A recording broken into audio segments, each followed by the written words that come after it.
you guys so much for watching. This is TheBassSinger, signing out.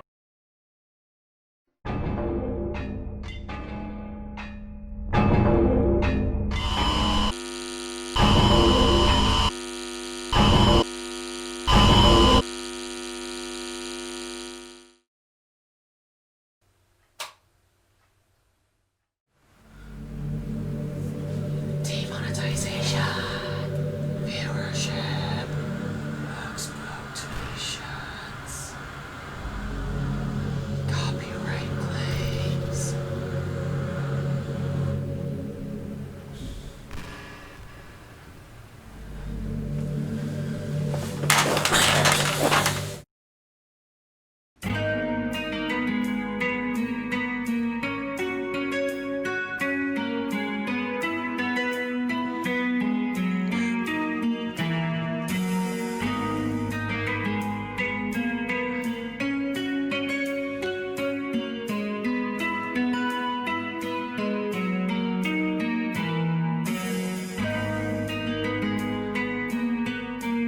Oh shit, I got a review to do!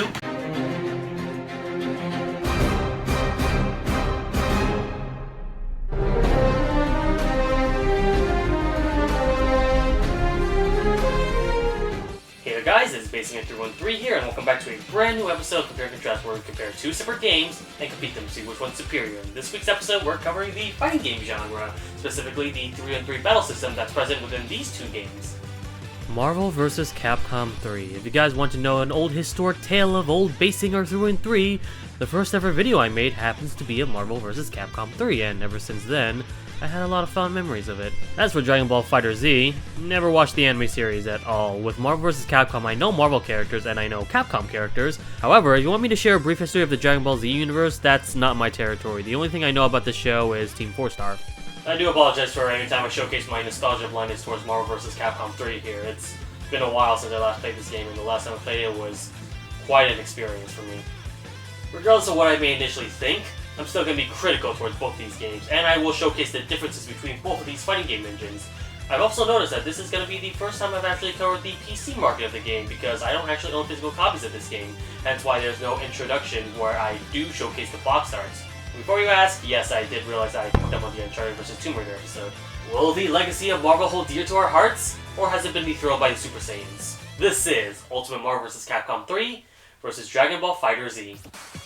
This is usually the part where I give a spoiler warning, however both of these games are pretty bare bones in terms of story. Even with Dragon Ball FighterZ's story mode, it's just as predictable and follows practically the same formula as any Dragon Ball media. As for Marvel, it doesn't even have a story mode. It has an arcade mode with endings for each character, and that's about it. Most range from evil winning to comedic relief, and it varies from character to character. I'm not going to bother telling you guys every single ending or every single story detail in both games because frankly, they're pretty basic. I will give extra points for Dragon Ball FighterZ for actually including a story mode, but overall it was just mundane and grind through practically the same fight over and over again just to progress. I guess you can communicate with your favorite fighters and have some extra mileage there, but they're all relatively the same, basically saying, let's do our best, or don't mess with my body. There was one that kinda got me chuckling because of Android 21 saying that she's essentially a 10-year-old. I'm going to jail! So all in all, if you're going into these two games thinking you're gonna get a burst of adventure, don't bother. For Dragon Ball, just skip the cutscenes, beat all the story mode matches, and unlock Android 21, as that's the only method to unlocking her. Since this is a fighting game, I guess a good replacement for the story would be the roster and how they play. I do realize comparing story and characters aren't exactly one-on-one, but come on, I need something to compare, and fighting games are a good way to dictate what you're getting into, so let's jump into our first ever character comparisons.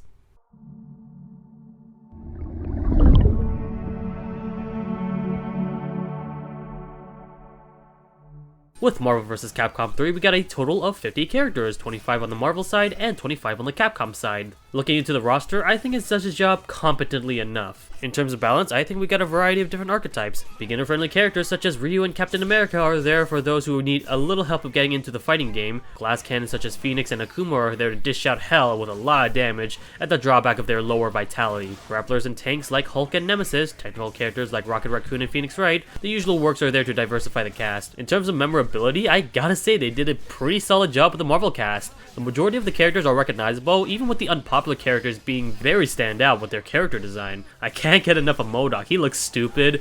but I think that's the point. For Capcom, we've got some problems. There is a certain lack of pizzazz, I feel. I do think that the out-of-the-blue characters such as Arthur and Strider are well done, but there are some characters that I somewhat question. Why is Spencer there? His new reboot was received negatively, and yet they decided to bring his modern iteration? Also, where the hell's Mega Man? We've got Zero and Tron, and I think they properly conveyed the Mega Man X and Legend series to the Mega Man cast, but no Mega Man himself? The closest thing we got is Zero and Frank West with a Mega Man costume. Guys, this is not a good substitute at all. On the other hand, they also have pretty unique characters with their own fighting style. Amaterasu is an amazing addition, and she's one of the few non-humanoid characters in the game. Phoenix Wright, who happens to be one of my mains, plays very well and fits right into both his video game origins and his fighting game incarnation. So that's pretty much in terms of characters represented. As for viability, this is where things start to get bad. There are some amazing characters like Virgil, Dr. Doom, and Zero, along with characters that can also get the job done like Nova and Dante. But not everyone can be equally as viable. The two DLC characters, Jill Valentine and Shuma Garoth, I will never see in a competitive game, and I can kind of see why. Jill doesn't have the damage output, and whenever she does, she's too complicated to play and doesn't really give that much work compared to the higher tier characters. Shuma Garoth doesn't have it as bad as Jill, but he's also not as flexible, being too weak for close range combat and too slow for keep away combat. Other characters I need to mention that I don't think are that viable: Chun-Li. Poor Chun-Li. She may be fast and her mix-up game is amazing, but her combo game doesn't do any amount of damage at all. Most of these characters are usually one-hit KOs if not strong enough to punish. Chun-Li is basically Captain Falcon if all he could do is the gentleman. She's fast, but she's not strong by any means. Trish is someone I need to mention too. While I'm glad she's in the game representing more of the Devil May Cry universe, she is easily the worst out of the three. I think she's more technical with her traps and cornering abilities, but much like Chun-Li, I don't think she does a good enough job at dishing what she can do. Actually, now that I think about it, most of the Capcom characters are pretty bad. Felicia and Shenko, two Darkstalkers character, don't do too well. Shenko literally has no advantages whatsoever. She's got some super armor, but other than that, she's very weak, very defenseless, and has close to no combo game. Felicia, she's decent enough, but I think that her speed could be a little better, and her damage output is above average at best. She would have been a fine A-tier character, but as it stands, while she has some combos, she doesn't have the damage output without the help of other assists. Been pretty negative on the Capcom characters, but honestly, not a lot of Marvel characters are that bad. I guess the closest weakest character being Iron Fist and X-23, Iron Fist being fantastic on the ground with its movement speed and combos, but his air game is so horrible, and with a lot of characters meta having a lot of aerial mobility, he's going to get trounced by a lot of characters who rely on air combat. X-23, well, you might as well just play Wolverine. She's not exactly an echo of him, but I think most of what her advantages are supposed to be, Wolverine already got, so instead of being a different variant, she's just a weaker version of him. A shame too, I actually used to play X-23. This is my personal input, but I've heard a lot of people saying Phoenix Wright is bottom tier, and while he doesn't have the air mobility or luck required to get all the evidence, I managed to win a lot of online matches with him, so I don't know, maybe I'm just too good with him? I think I've talked about the Marvel vs. Capcom characters for a while now, so let's head into the Dragon Ball FighterZ cast. If the first question you have so far is, why the hell are there 5 Gokus in the game?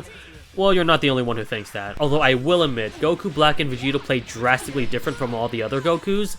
Base Goku, Super Saiyan Goku, and Super Saiyan God Super Saiyan Goku are pretty much similar. Some do have moves specific to them, like Base Goku having the Spirit Bomb, but otherwise their animation, playstyle, and special moves are all rather similar to each other. The same ideology can be applied with Base Vegeta, Super Saiyan Vegeta, and Super Saiyan God Super Saiyan Vegeta. While I do think they differentiate all their movesets a little better than Goku, it's still the same issue. However, those are my only complaints, as the majority of other characters represent a lot of the Dragon Ball series, with hero characters like Gohan, Trunks, Krillin, Tien, and Yamcha, and characters that died during the Dragon Ball Z series returning, such as Nappa representing the Vegeta saga, Frieza and Captain Ginyu representing the Frieza saga, and all 3 androids are here to represent the Android saga. They also got Broly as well, despite not being canon to the series, I think.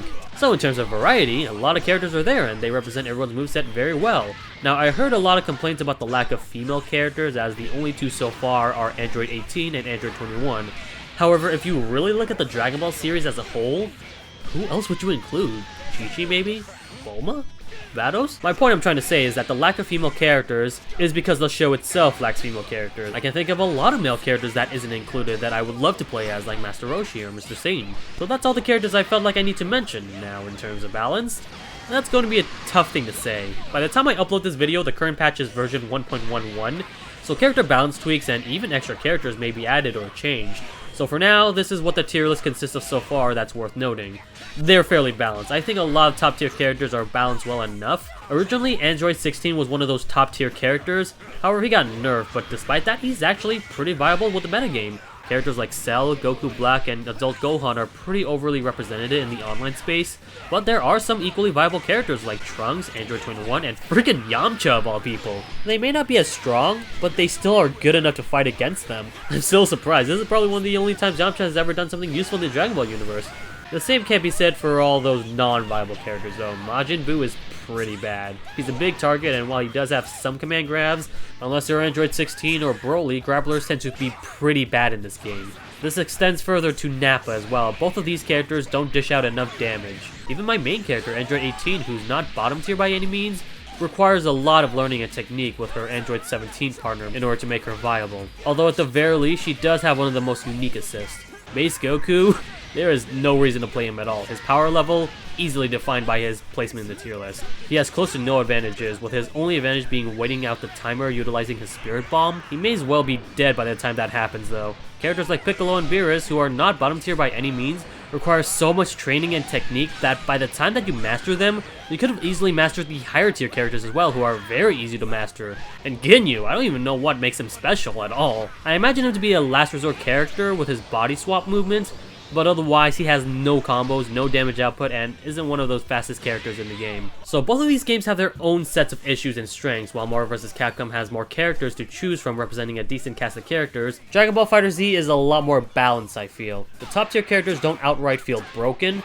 at the very least not anymore thanks to balance patches. Compared to Marvel vs. Capcom, there's a big disparage in terms of top tier and overpowered characters. I get that it's sort of the appeal for Marvel vs. Capcom to have over the top powerful characters, but when the meta literally revolves around how to combat them, it's just not fun to fight against them. You know how Meta Knight was the only top tier character in Brawl? Well, we got 3 of them by the name of Zero, Virgil, and Morgan. I hate fighting these characters so much. Zero is so mix-up heavy with his long amounts of infinite combos and one-touch death, and Virgil is pretty much the same. Morgan, I feel, is the worst example, being super keep-away heavy, and without a good fight character or another Morgan, it's going to be very tough trying to penetrate her. Soul fists aplenty. I hope you guys enjoy the sound of Morgan's sexy, seductive voice, because that's the only 2 words she knows. Ultimately, I have to give Dragon Ball FighterZ the point of character rosters. Whereas Marvel vs. Capcom 3 has way too many overpowered characters, Dragon Ball FighterZ doesn't have too much of an issue with that. They don't feel too overpowered, and it's possible to still make a comeback if you calculate their moves properly. And even with the exception of the very bottom tier characters, a lot of the other characters can be viable against the Cells and the Goku Blacks. Dictating the roster has definitely been a new experience for me. However, I think no matter what, it's all dependent on what you like more. Do you happen to like more of the Marvel and Capcom characters more, or do you like the Dragon Ball Z characters more? It's all dependent on subjectivity. That being said, I do feel that Dragon Ball FighterZ feels more represented in terms of the Dragon Ball characters, whereas with Marvel vs. Capcom 3, there are some characters that I feel should have been included, like they're staple characters, but they're for some reason not there. Well, that being said, what is the gameplay like?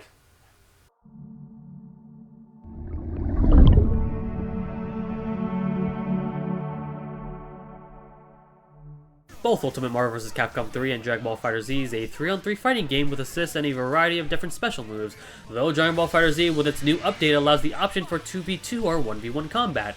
Both games include a light, medium, heavy combination with a dash, a grab, and an X factor, where depending on the amount of characters left on your team, dictates the amount of power and speed the player activating gets, with 3 players having less effective and lower duration, and 1 player having more effectiveness and higher duration. For Marvel vs. Capcom specifically, the special button is used for a launcher or a ground pound attack, whereas DBZ has a special button being used for projectiles. Both games include arcade modes, training modes, and a mission mode. However, mission modes in Marvel vs. Capcom 3 are not all too intuitive. You're unable to see what prompts you need to press, so you are forced to look at the moveset yourself, and if you mess up, you have to manually reset. Dragon Ball FighterZ has it so that the button prompts are shown, and while they may not match up to the custom button configuration, the player should know by default what's light, medium, and heavy, and if you want to reset, it's as simple as pressing the select button. This makes practicing and performing missions a lot simpler. The game also has a pretty good tutorial to understand the game's core mechanics such as Dragon Rush, Super Dash, and Supers. The moveset for most of these characters are as simple as a quarter circle forward and quarter circle backwards motion. Personally though, I never really had too much of an issue trying to input half circle or DP motions, as this is something Marvel vs. Capcom handles,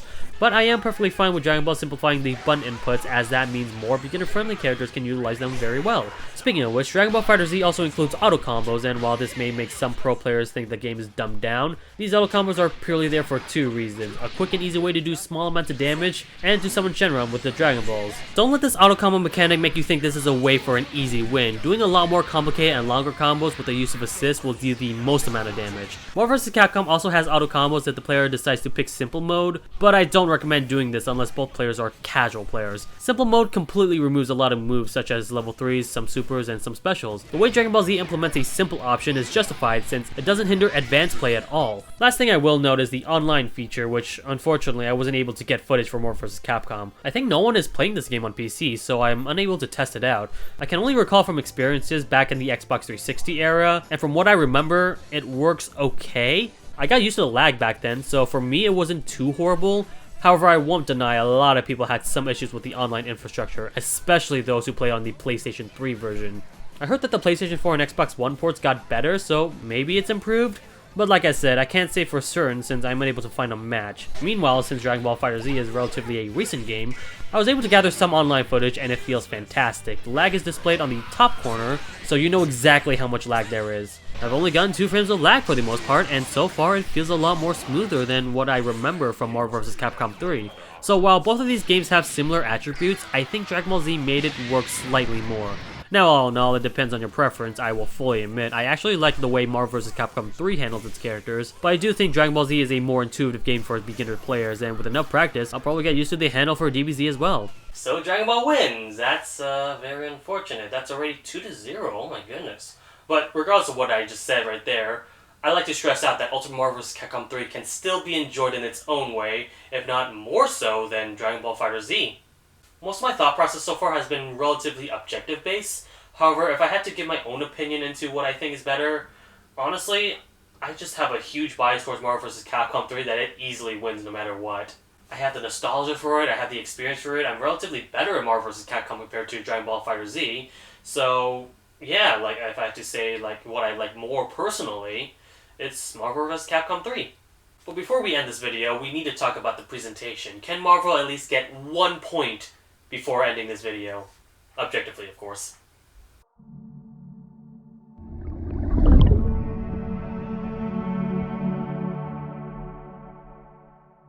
As a fighting game, playing in a standard 60 frames per second is a must in order to make the game feel more fluid and precise. I can safely say that while Dragon Ball Z animations are in 24 frames per second, both games still play at a solid 60 frames per second. Both super moves are also over the top and amazing as well, and they animate nearly to a cartoony perfection. Character models for both games are damn near perfect. Most of the 2D only characters look amazing as their 3D counterparts, and Dragon Ball Z manages to make this game look 2D despite using 3D models. Marvel vs. Capcom 3 has a comic book motif, and this can be easily seen with the menu UI. Characters' endings, the credits, it all looks very pleasant. Dragon Ball Z has a more 3D anime style. Actually, now that I think about it, looking at the UI for victory screens and transparent pictures, I'm kind of reminded of the Naruto fighting games. The strokes of the letters, it reminds me a lot of Japanese calligraphy, and oh boy, the music for both of these games are absolutely astounding.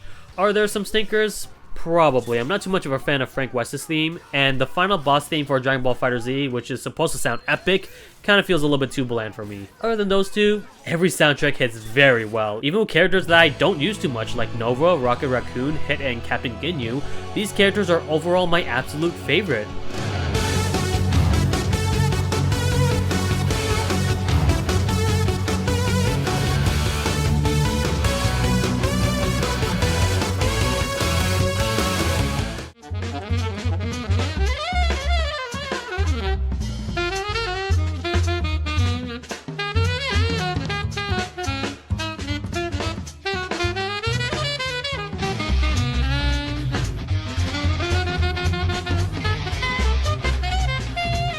I gotta say, it's pretty difficult trying to pick a side here since both these games excel very well in terms of graphics and original soundtrack.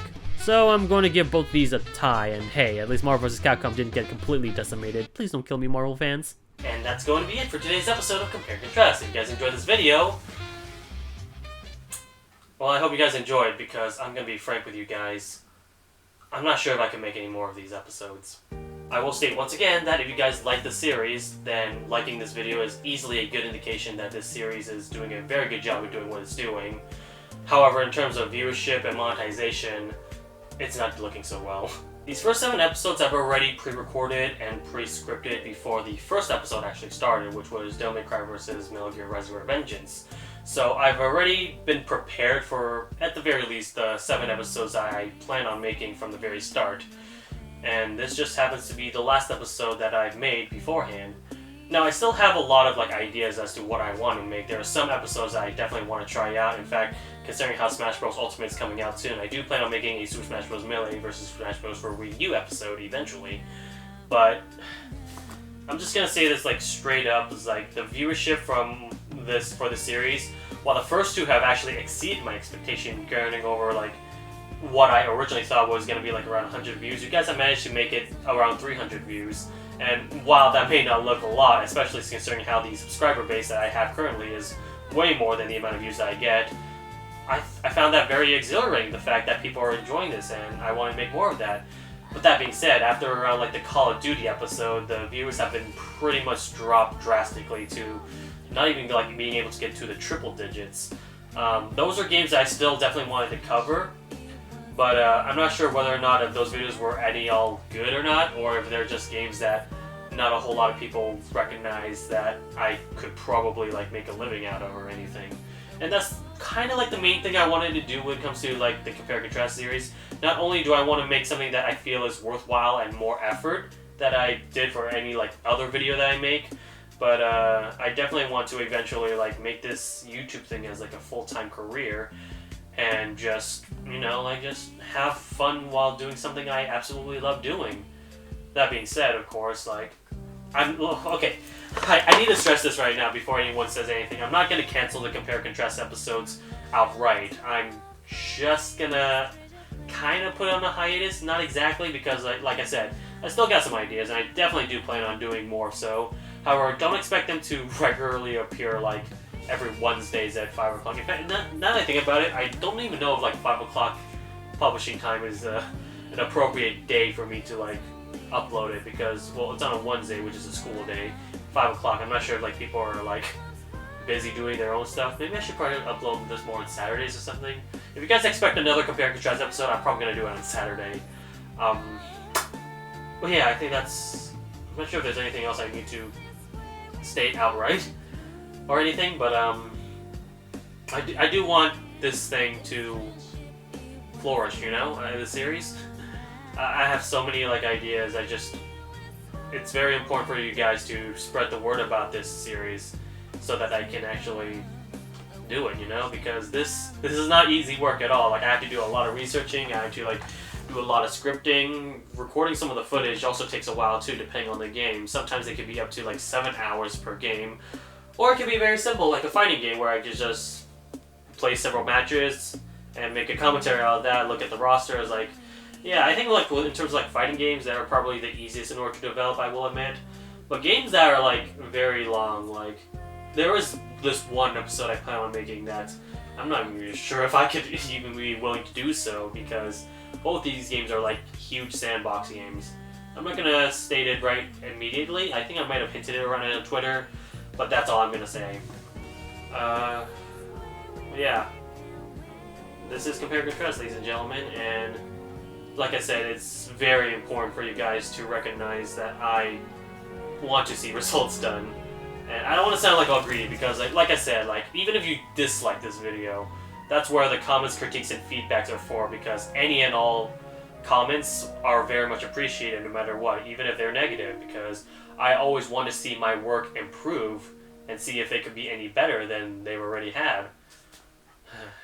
Yeah, this has been a long-winded conversation right now, and most of the things I said are actually a little bit off-script and ad-libbed, because I'm supposed to read off the script here and memorize all of that, but who needs a script? But yeah, but for the most part, like I said, I love doing this, and I really want to do more of it. So, if you guys say that you guys enjoy it, definitely, then I would be very happy. But anyways, yeah, I think I've said it a little bit long enough. Once again, I need to reiterate that the next episode won't be for next week. It will probably be maybe 2 weeks from now, maybe 3 weeks from now. Maybe it's going to be that Smash episode that I'm actually going to promise, because I definitely want to do that eventually before Ultimate is released. But yeah, I think that's really all I have to say. So if you guys enjoyed this video, I'm very, very happy if you guys did enjoy this video. In fact, I'm very much gracious about it, and I love you guys. And I mean it. I really do mean it, because like I know people say like it's like all this formulaic scripted thing though, but no, legit. Like if you guys really do enjoy this video, then I absolutely am happy to see you guys enjoy it so very much. Yeah, I think that's a really good way to end this video. I feel like sometimes you don't need to like make a joke out of anything. You don't need to make like some sort of like scary storyline. I had like a storyline come with this video as well, which is why like I kind of made some like I was like, who's that guy from the door, or why am I getting sponsorship from Hentai Haven, or who the hell's the guy that killed me and the ghost thing is or favorite, yeah, all that. But I should probably end this video soon before I repeat myself a little bit. That's what happens whenever I ad lib most of these things, because I tend to become like a non-stop talking machine, and I'm not sure if that's healthier for me or not. Maybe it is. Maybe it's a good way for me to build conversation for you guys. What do you guys think of this series, and if there's any way for me to continue making it, I guess. Yeah, that's really pretty much it that I wanted to showcase for you guys. Once again, thank you guys so much for watching. This is TheBassSinger, signing out.